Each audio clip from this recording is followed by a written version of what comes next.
Salut à toutes et à tous pour sur ce point de marché qui sera assez court, pour la principale raison que en fait j'ai pas mal exposé la situation entre la Russie et l'Ukraine il y a peu, hein. J'ai fait un dossier spécial, hein, donc je vous mettrai le lien. Donc ce point de marché sera du 6 mars, donc sera vraiment, vraiment succinct et s'intitule «Se diversifier ou périr». Alors derrière ce titre un petit peu, peut-être un petit peu choc, en fait se cachent, des évidences que je vais, que je vais partager avec vous, notamment au travers de mon portefeuille personnel. Alors je rappelle les disclaimers, donc là, il ne s'agit pas, voilà, de conseils pour copier, ce que je peux faire, mais juste vous inspirer sur le fait que, voilà, il est important de se diversifier. Ensuite, pour, déterminer quel poids, quels actifs, quelle enveloppe, investir, là, le mieux, c'est soit de vous former, soit de vous rapprocher d'un conseiller spécialisé. Alors, je fais voilà le petit résumé de l'actualité. Donc, j'ai présenté un gros dossier sur la situation entre l'Ukraine et la Russie, ainsi que les répercussions sur les marchés, l'économie et la géopolitique, hein. Je l'ai fait il y a quelques heures seulement. Donc, le lien vers la vidéo, vous l'avez ici. Vous pouvez facilement cliquer dessus et vous aurez accès vraiment au dossier complet qui fait 2 heures, hein. Il y a 2 heures de présentation et je vous ai mis ici à titre indicatif, si ça vous intéresse, le plan, donc dans lequel en fait vraiment j'essaye de creuser, en détail l'historique, hein, des relations entre les Russes et les Ukrainiens, l'évolution des relations entre l'Est et l'Ouest, hein, l'ex-Union soviétique et l'OTAN, depuis Yalta jusqu'à aujourd'hui. Puis, l'Ukraine en fait qui est un peu au centre de tout ça et qui explique la situation, explosive à laquelle on assiste aujourd'hui, hein. Elle n'est pas liée, c'est pas un hasard. Puis après, évidemment, dans cette vidéo, on se pose la question vers quel nouvel ordre mondial, quelles conséquences, quels sont les perdants et les gagnants. Puis, évidemment, les conséquences sur les marchés et puis quelques conclusions, et conseils par rapport à l'actualité. Donc l'objectif de cette vidéo qui est très très rapide, c'est de vous parler de la diversification. Alors la problématique, il faut être clair, hein, les marchés évoluent à l'aveugle et bien malin celle ou celui qui pourra prédire où seront les indices à la fin de cette année 2022.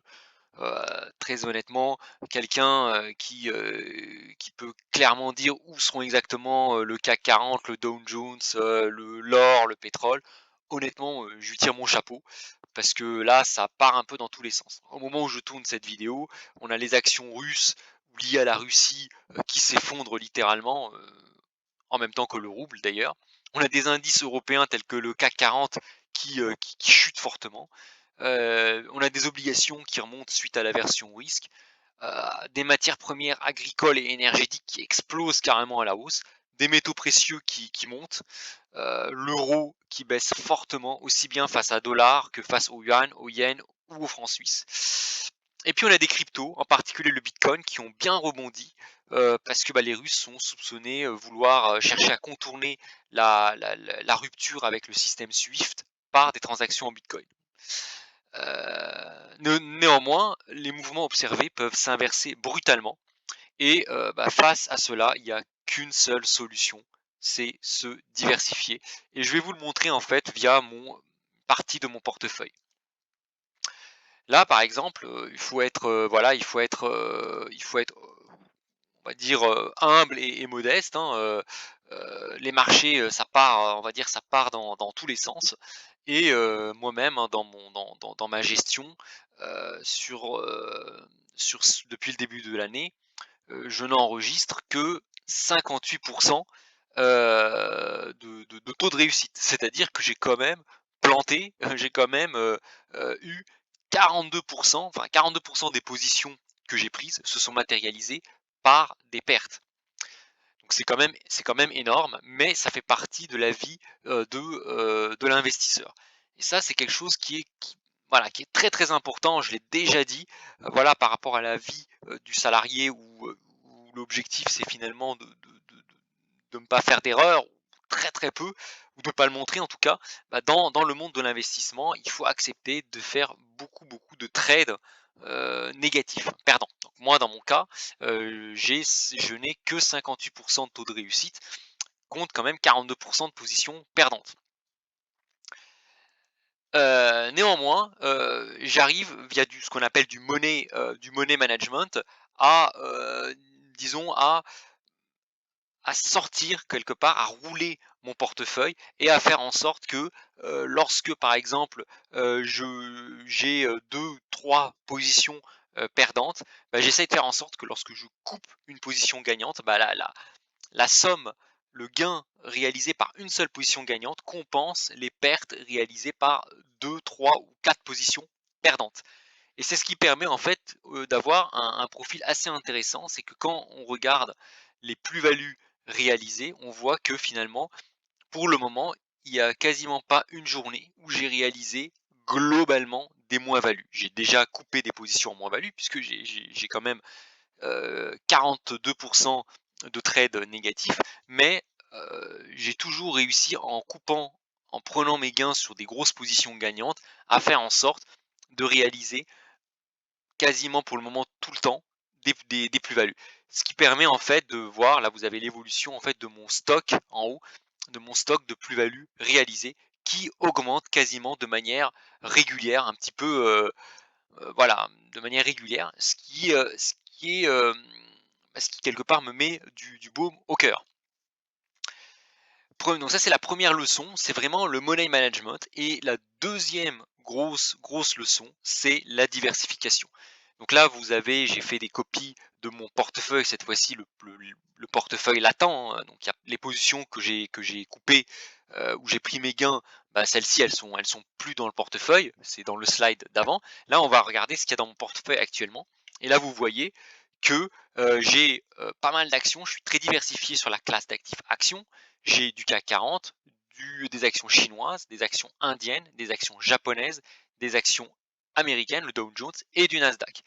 Et là, on voit, hein, très honnêtement, si on regarde, bah oui, bah, je suis pas, voilà, je suis pas devin, j'ai pas vu que le CAC 40 allait s'effondrer comme ça en une semaine, puisqu'il est passé de quasiment 6800 points, lundi, enfin il y a 5 jours, à 6076 points, ne serait-ce que bah,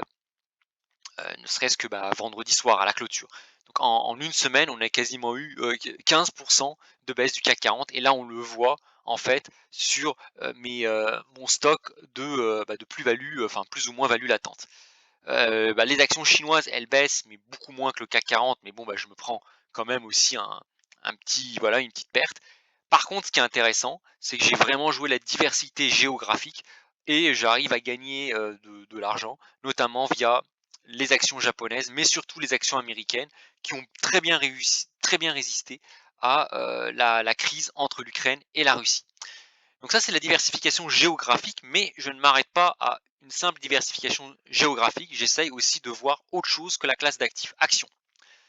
Donc j'ai aussi pris en parallèle des investissements sur les actions, ce qu'on appelle des protections sur les actions. Donc il y a des indices qui traquent la volatilité, et j'ai pu acheter un indice sur la volatilité des actions européennes avant le déclenchement de l'offensive russe sur l'Ukraine à 22,89.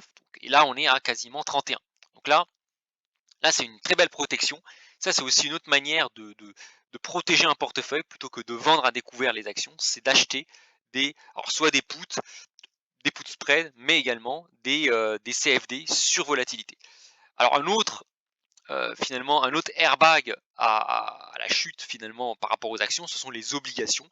Et là, évidemment, vu le contexte, j'ai acheté des obligations indexées inflation qui permettent finalement elles aussi de profiter de la situation actuelle. Euh, un autre gros bloc, hein, en dehors des actions, des obligations, bah, ce sont les crypto-monnaies. Et là, évidemment, bah, j'ai pris du Bitcoin, de l'EOS et de l'Ether, et qui ont du coup profité, hein, notamment le Bitcoin et l'Ether, justement des sanctions contre la Russie pour justement pour s'imposer, hein. Pour le moment, le Bitcoin finalement s'impose comme finalement le juge de paix pour permettre à la Russie, de souffler et de pouvoir, d'éviter l'asphyxie économique. Donc ça c'est intéressant, donc on a ce bloc, de crypto dans mon portefeuille et enfin, on a un énorme bloc, toujours dans mon portefeuille, hein, de matières premières. Alors là, j'ai de l'or, du pétrole, de l'argent, du palladium, du cuivre, du platine et du gaz naturel et là, on voit que voilà, à l'exception du platine, là, c'est carton plein au niveau des performances. Et enfin, j'ai un tout dernier bloc, c'est le change notamment, une position sur le yuan chinois qui quelque part profite un petit peu de la situation actuelle. Donc voilà, c'est très, très difficile, hein, honnêtement, ceux qui vous disent: «Bah, il faut acheter là, il faut vendre ici, il y a une résistance là, il y a un support là». Honnêtement, c'est très, très, très difficile de gagner, de l'argent sur un seul actif ou alors il faut vraiment avoir de la chance, mais on peut pas avoir de la chance tout le temps. Moi honnêtement, voilà, regardez, le CAC 40, j'ai rien vu venir, hein.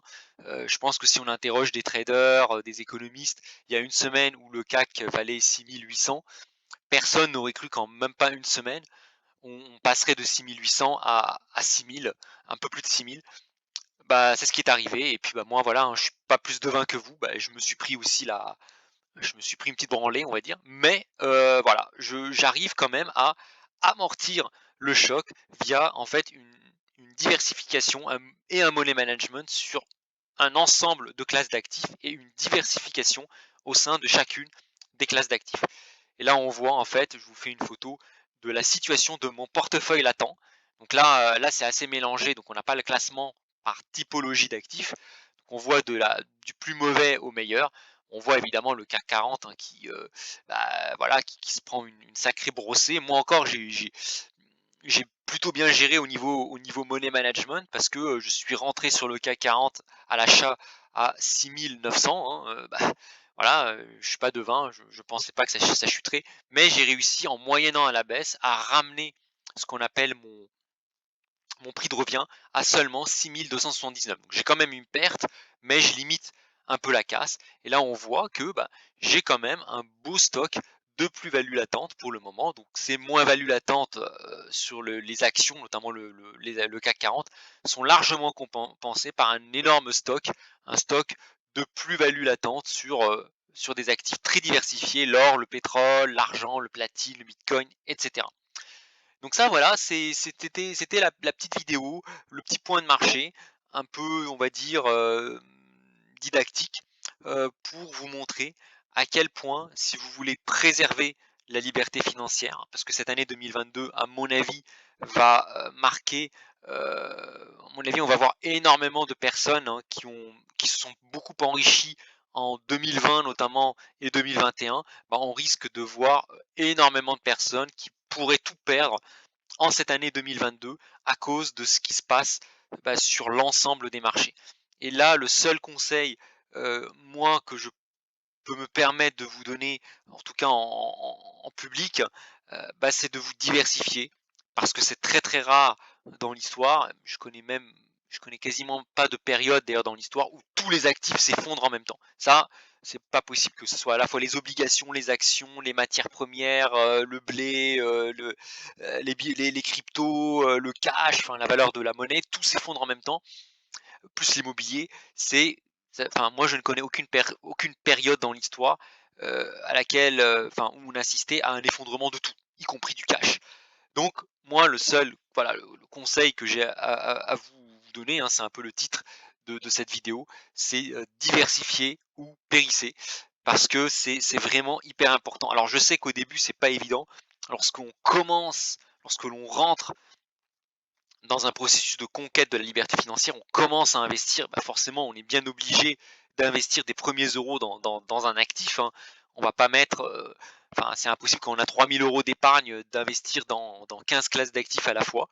Mais le conseil que j'ai à donner, voilà, c'est progressivement. Alors, à défaut d'investir tout d'un coup dans plusieurs classes d'actifs, c'est de faire ce qu'on appelle du dollar cost averaging, c'est-à-dire d'investir petit à petit. Janvier, vous investissez par exemple dans les actions, février, vous investissez dans les obligations, mars, vous investissez un petit peu dans les cryptos, avril, vous investissez un peu dans les matières premières. Enfin, finalement, chaque fois que vous avez un petit peu d'épargne chaque mois, bah, vous l'investissez dans des classes d'actifs différentes. Alors après, il y a des stratégies, effectivement, vous pouvez essayer de faire une analyse économique pour voir quels sont les actifs les moins surévalués pour évidemment privilégier, disons d'entrer en priorité sur les actifs les moins surévalués et qui ont a priori pas trop de chance, on va dire, de tendre vers zéro non plus. Parce que voilà, un truc qui passe de 100 à 10, il peut très bien passer ensuite de 10 à 1, puis de 1 à 0. Donc voilà. Voilà pour le petit conseil, la petite vidéo sur, voilà, sur ce point de marché, heu, essentiellement lié à un conseil de bon sens qui est la diversification. Voilà. Après, si vous voulez monter des stratégies un peu plus complexes qui mêlent la diversification, le timing, la fiscalité, l'utilisation de l'effet de levier du crédit, et cetera. Là, il n'y a pas d'autre choix, hein. Soit vous vous formez, et là, vous allez prendre des mois, pour vous former, hein. Moi, ça fait 20 ans, hein, que je suis les marchés. Soit, bah, vous faites accompagner par un conseiller en gestion de patrimoine agréé par l'autorité des marchés financiers, par la Banque de France. Voilà. Bah, écoutez, c'est tout ce que j'avais à vous dire pour ce point. En tout cas, je vous souhaite une très, très bonne fin de week-end et une bonne semaine qui, à mon avis, dans tous les cas, risque d'être très, très, très mouvementée. Voilà, bah, écoutez, à très, très bientôt et j'espère vous revoir pour un prochain point hebdomadaire. Salut à tous!